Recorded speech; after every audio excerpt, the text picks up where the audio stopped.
যেখান থেকে ব্লগটা শেষ করেছিলাম, লাস্ট ব্লগটা যেরকম দেখছিলে ওখান থেকেই শুরু হলো। শেষ থেকে শুরু হয় তো এটাকেই বলে। যাই হোক, চলো আগে বলা যাক। এটাও আর একটা হপিং করতে এলাম, ভীষণ সুন্দর প্যান্ডেল, দেখতে থাকো তোমরা। দারুণ দারুণ ঠাকুর দেখছি বহু বছর বাদে, আর এত ভালো লাগছে। ভাগ্যিস মেঘলা নেই, রোদ রোদ একটু আছে, ভালোই ওয়েদার, খুব খারাপ গরম একটা নেই। তোমরা দেখো, বেশি কথা বলছি না ওই জন্যে, চুপচাপ শুধু পরিক্রমাগুলো দেখো। চলো। एक से बढ़कर एक থিম, তার লাইটিংস, তার সব কিছুই, মানে কাকে ছেড়ে কাকে দেখবো। এটা আবার পুরোটাই শিব ঠাকুর বেসিসে করেছে। তো আমার মেয়ে, আমি তো শিব ঠাকুরের ফ্যানই, শিব ঠাকুরের ফ্যান বলছি, মানে শিব ঠাকুরের ভক্ত, আর আমার মেয়েটাও হয়েছে তাই। তো ও তো দেখে ভীষণ মজা, এতগুলো শিব ঠাকুর, মানে শিবলিঙ্গ, তারপরে সাপ আর সাপ, তারপরে সেই পটচিত্রর পুরো ডিজাইনটা তুলে ধরেছে, তো বেশ ভালো লাগছিল। আর এই যে সাবেকি সাজে আমাদের মা জগদ্ধাত্রী, দেখতেই পাচ্ছ। এই যে জুয়েলারিসগুলো দেখছো, এগুলো কিন্তু সোনার না হলেও রূপোর উপরে সোনার জল করা। প্রত্যেকটা ঠাকুরের কম বেশি কিন্তু গয়না রয়েছে, আর সব কিন্তু সিলভারের গয়না। তো এইগুলো দেখতেই চোখটা জুড়িয়ে যায়, ভীষণ ভালো লাগে। আশা করি তোমাদেরও ভালো লাগছে। যারা জগদ্ধাত্রী ঠাকুর দেখতে যেতে পারোনি এখন অবধি, মানে আশা করব তোমাদের এই ব্লগটা দেখে নিশ্চয়ই মন ছুটে যাবে নেক্সট ইয়ার প্ল্যানিংয়ের জন্যে। তাই পুরো ব্লগটা সঙ্গে থেকো আর দেখতে থাকো।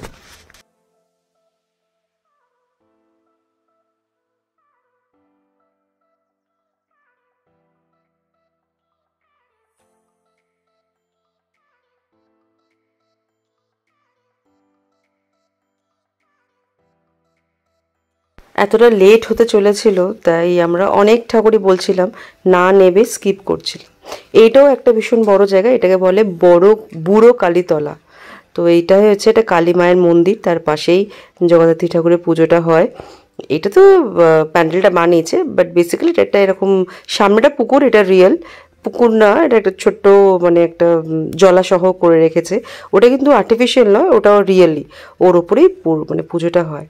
তো এই বুড়ো কালীতলাটাকে আমরা সবসময় যাই আসা যাওয়া পথে, মা কালীকে প্রণাম করে। আর ওর ঠিক পাশেই হয় জগদ্ধাত্রী পুজো। এই যে মা, এই হচ্ছে ভীষণ জাগ্রত মা কালী। তাই এই জায়গাটাতে আসা চাই, আর কোথাও না যাই, কয়েকটা জায়গা যাওয়ারই চাই। এইসব করতে করতে আর একটা ভালো জায়গা মিস করে গেছি, যাইনি আর। ওটা হচ্ছে চাউলপট্টি। অনেকেই যারা মানে চন্দননগরের দিকে থাকো তারা নিশ্চয়ই জানবে চাউলপট্টি স্পেশালিটি কী। কৃষ্ণচন্দ্র, যেমন কৃষ্ণনগরের যে রাজা কৃষ্ণচন্দ্র ছিলেন, উনি তো প্রথম জগদ্ধাত্রী, মানে মা জগদ্ধাত্রীর পুজো শুরু করেছিলেন। তাই কৃষ্ণনগরের যেই বড় মা আছে, তারা 3 বোন। তো ওই বড় মা হচ্ছে কৃষ্ণনগরে, আর আমাদের এখানে হচ্ছে 2 বোন। একটা এই চাউলপট্টিতে আছে মেজ বোন, আর তেঁতুলতলা, যেটা আমার আজকের ব্লগে করা হয়নি কভার, যেতে পারেনি। ওটা অষ্টমী নবমী থেকে পুজো হয় ওখানে, স্পেশালি অষ্টমীর দিনকে গয়না পরানো হয়, আর নবমীর দিনকে পুজো হয়, বলি অবধি হয় ওখানে, পাঠা বলি। তাই আমার যাওয়া হয়নি ওখানে, বাট ওইটা হচ্ছে 3 নম্বর বোন। তো নেক্সট ডে যদি পসিবল হয়, আমি আমাদের যে তেঁতুলতলা ঠাকুর আর চাউলপট্টির মা জগদ্ধাত্রীর দর্শনটা অবশ্যই করাবো। সেই টানা টানা চোখ, সাবেকি সাজ যেটা বলে, হলুদ মুখের ওপর টানা টানা চোখ, ওই সাজটা যে আমার এত ফেভারিট। আর মায়ের মুখ দেখলেই তোমাদের মনটা দারুণ শান্ত হয়ে যাবে। যাই হোক, কথা বলতে তো পুজো পরিক্রমা অলমোস্ট শেষের দিকে, চলে গেলাম চন্দননগরের স্ট্যান্ডে। কতদিন পর স্ট্যান্ডে এসে পাপড়ি চাট খাচ্ছি, বহুদিন পর। হ্যাঁ, কাঁচা অল্প, বেশি আলু দেবেন না, অল্প। অনেকদিন পর স্ট্যান্ডে এলাম, আগে তো খুবই আসতাম, এখানকারই মেয়ে, বুঝতেই পারছি, বাট এই আসা হয় না। চলুন, আর বেরোলে তো পাপড়ি চাট খাবেন। পাপড়ি চাট আর খাইনি, ও একটা পাপড়ি খেয়ে ওটাকে প্যাক করে নিয়ে বাড়িতে গিয়ে ভাবলাম খাবো, তাই ওখানে আর কিছু খেলাম না। এমনি তখন 3টে বাজতেই চলেছে। আর এই যে আমাদের চন্দননগর স্ট্যান্ড ঘাট, এটা তো সবাই জানো আর কি, যারা চন্দননগরের থাকো। ওখান থেকে চলে গেলাম, এবার যাচ্ছি আমরা জ্যোতির দিকে, স্ট্যান্ড দিয়ে থ্রু দিয়ে।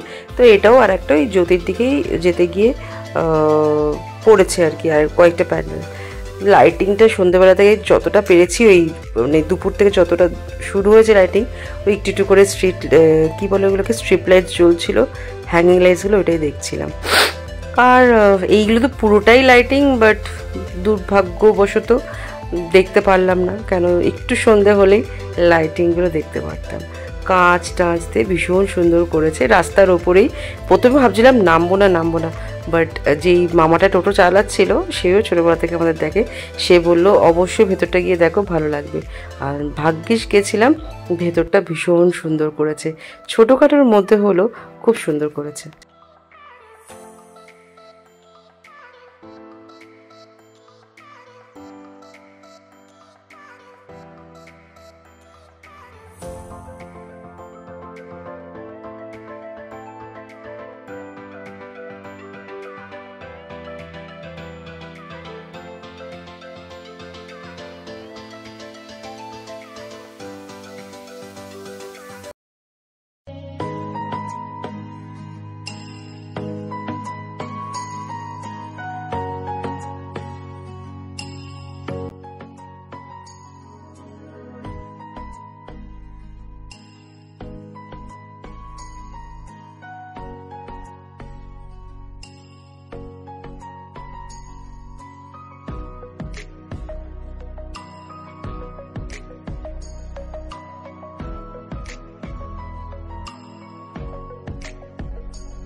এবার চলে গেলাম গোদলপাড়ার দিকে, যেখানে চার মন্দির তলা, মানে চারখানা স্পেশাল ঠাকুর ওই জায়গাটা হয়।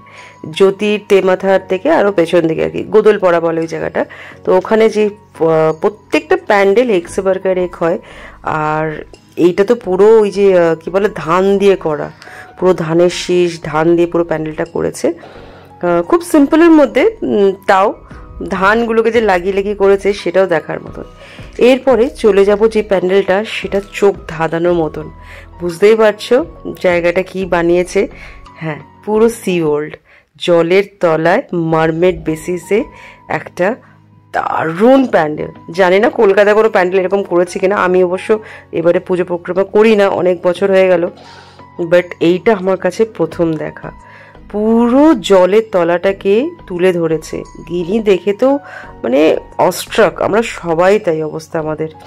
সি হর্সগুলো দেখো, জেলিফিশ, মারমেডস, সি শেলস, প্রত্যেকটা এত রিয়ালিটিভাবে জলজান্ত হয়েছে। আর ভাগ্যিস লাইটিংটা ছিল, এই প্যান্ডেলটাতে লাইটিং ছাড়া একদম ভালো লাগতো না, মানে লাইটিংগুলো যেন একদম আরও যেন জলের তলাটাকে এনহ্যান্স করছিল, ভীষণ ভালো লাগছিল দেখতে, অতি অতি অসাধারণ। আশা করছি তোমরাও ব্লগটাতে বুঝতে পারছো প্যান্ডেলটা কত সুন্দর করেছে।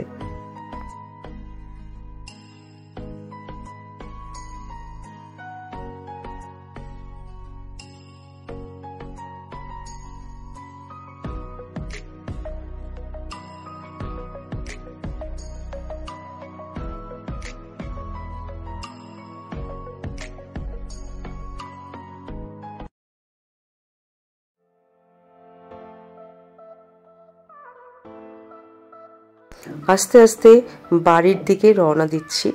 এটাই ওখানেই আর একটা প্যান্ডেল করেছিল, এগুলো সব ওই মেটালিক যেই স্ট্রাকচার্সগুলো হয়, যেগুলো আমরা ঘরের মধ্যে রাখি সাজিয়ে গুছিয়ে, কি বলে ওগুলো মনে পড়ছে না, সরি।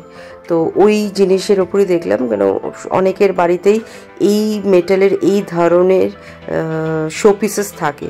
তো দেখলাম ওই সোলজার্স ওই সবই করেছে কিছু একটা। তো আমি একটু কনফিউজ ছিলাম থিমটা নিয়ে, চোখে ভালো লাগছিলো দেখতে, সব কিছু তো আর কী থিম হ্যানা দানা তার হিস্ট্রি কি এইসব নিয়ে জাজ করা যায় না, চক্ষু দর্শনেই অনেক সময় ভালো লাগে। তো সেটাই দেখছিলাম, ফটো তুলছিলাম বা সাথে ব্লগ করছিলাম, কাজই কাজ আর কি।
আর এই প্যান্ডেলটাও দেখতেই পাচ্ছ পটচিত্র দিয়ে তৈরি, মানে একটা পটচিত্র করতে কত টাইম টেকিং হয় জানো নিশ্চয়ই, আর সেইটাই এত বড় বড় আকারে করা, মানে hats off to the workers যারা বানাচ্ছে, তাদের সত্যি কিছু বলার নেই।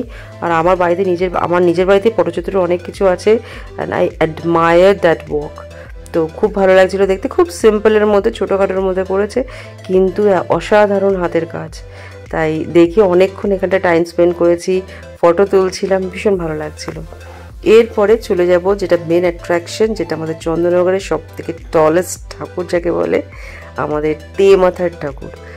কোনো প্যান্ডেল ওরা প্যান্ডেলের কিচ্ছু করে না, কিচ্ছু না, মানে সিম্পল ধাঁচা ওই মন্দির করাই আছে, তোমরা দেখবে ওই ধাঁচার মধ্যে ঠাকুরটা কি সাংঘাতিক লম্বা, যেটা হিউজ একটা ঠাকুর।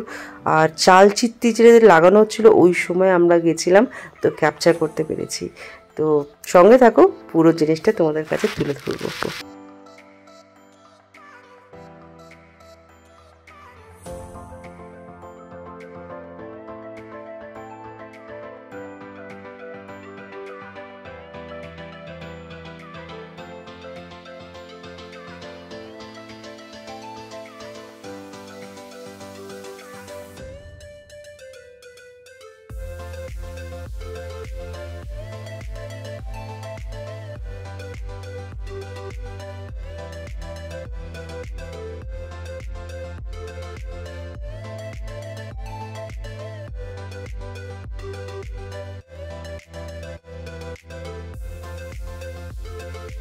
এই যে বলছিলাম চালচিত্তিটা দেখছো কিরমভাবে ইনস্টল করছে যাকে বলে। দেখো এটা হচ্ছে আমাদের তেমাথা জ্যোতির মোড়ে যে ঠাকুরটা হয়, একদম সিম্পল প্যান্ডেলে, ওরা কিচ্ছু করে না, বাট ওই যে মন্দিরটা দেখছো ওর মধ্যেই ঠাকুরটা, পুরো মনে হচ্ছে না এটা বিশাল জায়েন্ট, মনে হচ্ছে না ঠাকুর জায়েন্ট বলা ঠিক নয়, জায়েন্ট সাইজের বলতে গেলে। আকাশ থেকে মনে হচ্ছে সত্যি করে স্বয়ং মা দেবী মানে জগদ্ধাত্রী এসে ওখানে বিরাজ করেছে। কি যে সুন্দর মুখটা, তোমরা শুধু দেখো, মানে হাতটা গোল গোল, মুখটা পুরো একটা গোল্ডেন সোনার সাজে, সোনালি সাজে আমাদের তেমাথার ঠাকুরটা। এই ঠাকুরটা দেখার জন্যে মানে আমরা সব কিছু ম্যাক্সিমাম সময় লাস্টের দিকেই চেষ্টা করি। তো ঠাকুর দেখে এবার এই ফুলগুলো আমার অনেক দিনের কেনার ইচ্ছে, অনেক বহু বছর ধরে কিনতে পারছিলাম না, হচ্ছিল না, বাট ওই সার্কাস পার্ট যেখান থেকে শুরু করেছিলাম ওখানেই আবার গেছিলাম, গিয়ে প্রচুর কিনেছি, মানে প্রচুর বাঞ্চেস, তারপর আবার 3টে ফুল ফ্রিতেও নিয়ে নিয়েছি। জানোই ইন্ডিয়ান লোকজন ফ্রি কা তো চলতাই রেহতা। তো চলো, কেমন লাগলো আমাদের এই পুরো পুজো পরিক্রমাটা অবশ্যই জানো। এরপর আবার মেয়ের ভ্যাকসিনেশনও ছিল, তো ভ্যাকসিন দিতেই ওকে এসেছিল।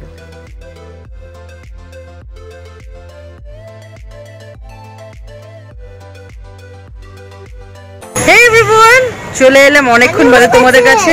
এখন বাজে 7টা, আর আমাদের একটা অনেক বড় কাজ হলো, মেয়ের ইনজেকশন দেওয়া হলো, দিয়ে একটা ফ্লু ভ্যাকসিন বাকি ছিল সেটা দিয়ে দিলাম। এবার বাড়ি ঢুকেছিলাম আমরা 4:45 নাগাদ বাড়ি ঢুকলাম, ভাত খেতে খেতে 4:30। তারপর অভিষেক ঘুমাচ্ছে আর আমরা দুজন তখন থেকে ঘুরে বেড়াচ্ছি। মামা নিয়ে এসছে তাই গল্প করছি, আর গান হবে বলে বেশি কথা বলতে পারছি না, খেয়ে যাবো আমরা, কি বলো এটাকে, কপিরাইট। সো দেখতে থাকো, আবার হয়তো আজকে নাও আসতে পারি, ডাইরেক্ট কালকে আবার একটু দেখা করতে আসবো। চলো, tata everyone, welcome back to the channel হ্যাপিয়াস। আজকে হচ্ছে 19শে নভেম্বর, হ্যাঁ রেখে দাও, 19শে নভেম্বর। আজকে হচ্ছে ষষ্ঠী, জগত্রী পুজোর। আমাদের বাড়িতে দেখো হই হুল্লা হয়ে গেছে। ফ্রম ব্যাঙ্গালোর ছোট বুয়া এসে গেছে, মেজো বিয়াকে তো দেখেছো তোমরা সবাই, এটা হচ্ছে ছোট বুয়া, ব্যাঙ্গালোরে থাকে। ছোট পিছু বসে হ্যাপিয়াস একটু ভালো করে দাও, ছোটিটা দাও তো। এটা ছোট পিছু বসাই, এক্স মেরিম্যান। আর এই যে বুয়াকে দেখেছো, ওই যে আমার 2 বুয়া চলে এসছে। আর এই দেখো জামাই বাবু,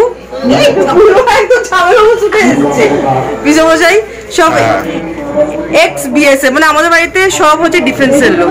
আমার বাবাও এক্স ছিলেন, এরাও সব ডিফেন্সের লোক ভর্তি। আর এই যে না এগুলো সব ওই কি বলে এটাকে বিজয়ার জন্য। চলো এখন হই হল্লা হচ্ছে, খুব মজা হবে সারাদিন। মার শরীরটা একটু খারাপ, মার ওই কালকে হ্যাঁ ভুল করে চলে গেছে খেয়ে। আর রাত জাগার অতটা রাত জাগার মার অভ্যেস নেই না, রাত জেগে ঠাকুর দেখাটাও মার শরীরে যায়। ও ঠিক আছে, বয়স হচ্ছে, মাকে বললাম বয়স হিসাবে করবে মাকে। রাত চলো দাঁড়িয়ে এখন রাখি, পরে দেখা হচ্ছে। বেশি তো ব্লগ করছি না, আমার মেমোরি নেই ফোনে, এত ব্লগ জমে আছে ডুয়ার্সে। পরে দেখা হবে, চলো টাটা।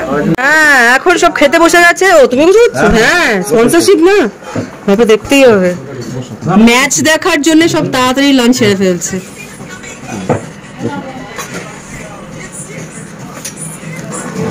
চলো তোমরা খেয়ে নাও, আমরা গল্প করি, দেখে আসি কি কি লাঞ্চে হয়েছে একটু দেখাতে হবে। দেখি মা কি কি, মার তো শরীর খারাপ, তাও দেখো ফটাফট কিরম করে ফেললো। এই ঝোলটা কি করে বানাও না গন্ধতে। আমি সর্ষেটা একদম ভালো পারি না, তোমার এটা কি করে বানাও। মার হাতের যা বানাবে তাই ভালো। চাটনিটাও হয়ে গেল, আমি রাত্রিবেলা যাবো। আর এই যে মানি তো সার্ভিস দিয়েই যাচ্ছে, মানি না থাকলে তো কি যে হতো। চলো ঠিক আছে, সবাই খাওয়া দাওয়া করুক। সবার খাওয়া দাওয়া হয়ে যাক। আমার সত্যি স্পেস প্রবলেম, বেশিক্ষণ ট্রেনে ব্লগ করতে পারছি না। দেখা হচ্ছে।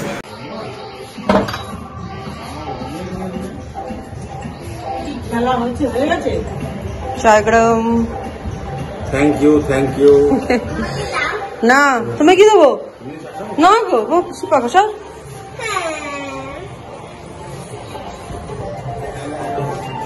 চায়গ্রাম বুয়া ছোট বুয়া কোথায় রাখো।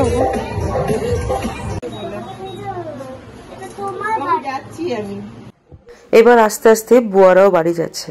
বুয়ারাও কম দিনের জন্য এসেছিল, মানে ছোট বুয়া স্পেশালি ব্যাঙ্গালোর থেকে। বুয়া তো মেজো পিসি তো আমার এখানেই থাকে, মায়ের পাশেই। সো এবার কালকে তো অষ্টমী না, কালকে হচ্ছে সপ্তমী, তো ওই পুজো টুজো আছে। এবারে তো সপ্তমী অষ্টমী একই দিনে মনে হয় পড়েছে। তো বুয়ারাই পুজোতে যাবে, মা যাবে কিনা সেই সব নিয়ে ডিসকাশন হচ্ছিলো। মায়ের শরীরটা একটু খারাপ করেছে, কিছু গ্যাস না অ্যাসিডিটি হয়েছে, মানে বাড়াবাড়ি হয়ে গেছিলো। তো এই পিসেমশাই, এটা আমার ছোটো পিসেমশাই, বোন মেয়েকে আর ডুকুকে ভীষণ পছন্দ করে। নাতি নাতনি যা হয়, দাদু হয়ে গেছে এখন, তাই দাদু হিসাবে। আমার নিজের দাদু তো এখন নেই গিনির, তো এই পিসু দাদু তারপরে মামা দাদু এই বাড়িতে এলে এদের প্রচণ্ড বেশি ভালোবাসা পায়। ওরা চলে যাওয়ার পরেই তো জানোই 2টো থেকে তো শুরু হয়ে গেছে ইন্ডিয়ার ফাইনাল। তো ইন্ডিয়া অস্ট্রেলিয়ার ফাইনাল দেখতে বসে গেছিলাম, সবাই মিলে দেখা হচ্ছিল। বাট পিসিমশাইতে চলে গেল যখন মামা আর অভিষেক আর আমরা দেখছিলাম। হাড্ডাহাড্ডি লড়াই হতে হতেও জাস্ট উই মিসড ইট। অনেক late upload, I know, but ওই ফিলিংটা ছিল, সেইটাই এখন তোমাদের সাথে শেয়ার করছি। এইসব করে টুরে এবার বাড়ি ফেরার পালা। ফিরতে তো কি মন চায় কারোর, আর সেরকমভাবে থাকলামই না। শুক্রবার রাতে এলাম, জাস্ট শনিবার থেকে রোববারই আবার ব্যাক। তার উপর মার শরীরটা খারাপ, তাই মনটা ভীষণ ভারী নিয়ে চললাম। আর কি, ব্যাস এইটুকুনি ছিল ব্লগটা। যদি ভালো লেগে থাকে তাহলে please like, share and subscribe করে হ্যাপিয়াসের পাশে থেকো আর আমাদের ফ্যামিলি মেম্বার হয়ে যেও।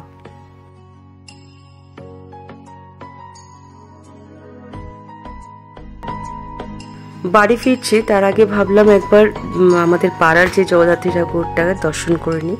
তোমাদেরও দেখিয়ে দিলাম, এটা হচ্ছে আমাদের ষষ্ঠীতলা, আমি যেখানে থাকি সেখানকার পুজো। বাড়ি যেতে যেতে আজকে মনটা ভীষণই খারাপ। মার শরীরটা খারাপ, তোমাদের বললামই। মা একদম নিজের ধ্যান রাখে না, আর এইটাই আমাদের 2 মেয়ের কমপ্লেন মায়ের কাছ থেকে। নিজের শত শরীর খারাপ থাকতেও একবারও বলেনি আমাদের কি মা শরীরটা এত খারাপ। তাই মনে দুঃখ বেদনা নিয়েই যাচ্ছি। মার সাথে খুব রাগারাগিও করলাম, কান্নাকাটি করে বাড়ি ফিরছি। একদম ভালো লাগছিল না আজকে ফিরতে, ইচ্ছে হচ্ছিল কটা দিন আরও থেকে যাই মার কাছে। একদম মার শরীর খারাপ নিয়ে চলে এসেছিলাম, কিন্তু পারলাম না। মেয়ের স্কুল, অভিষেকের অফিস, বড় হতে হতে সময় কিভাবে যে আটকিয়ে ফেলে, সংসারে যাতাকলে পুরোপুরি আষ্টে পিষ্টে ধরে আমাদের। তাই অনেক রেসপন্সিবিলিটি ইচ্ছে সত্ত্বেও মেয়েরা আমরা পালন করতে পারি না। খুব হেল্পলেস লাগে ওই সময়। হয়তো বাপি থাকলে মার কেয়ারটা একটু নিত, বাট মা একা, বাপি চলে যাওয়ার পর থেকে মা নিজের ধ্যান রাখা পুরোটা বন্ধ করে দিয়েছে। জানি না সেই আগের দিন আবার ফিরে আসবে কিনা, বাট মাকে তো বলি তুমি ভালো থাকলেই আমরা ভালো থাকবো, কেন মেন্টালি শান্তি আমাদের মধ্যে থাকবে। আর আমরা যে আসি হই হল্লা করি, তোমার আদর যত্নটা তখনই পাবো যখন তুমি নিজেকে সুস্থ রাখতে পারবে। অনেক বুঝিয়েছি, দেখা যাক মা কী করে। এখনও অনেকটা দিন বাকি আছে জীবনের পথ চলতে। মাকে সাথে যদি পাই, সাথে মানে অলরেডি তো বাপিকে হারিয়েছি, তাই মার থাকাটা ভীষণভাবে মানে মেহসুস করতে পারি কি কতটা ইম্পর্ট্যান্ট। সিঙ্গেল প্যারেন্টসদের যেরকম চলে, বাবা বা মা না থাকলে, সেটাই আমরা এখন এই জিনিসটাই ফেস করছি। আশা করব মা ভালো থাকবে, সুস্থ থাকবে। তোমরাও একটু প্রে করো মা যেন নিজের ধ্যান রাখে, বাস। চলো তাহলে, অনেক মনের কথা তোমাদের সাথে শেয়ার করলাম এই পুজোর দিনেও। কি করবো বলো, মেয়ে তো। চল রাখি, পরে আবার দেখা হবে।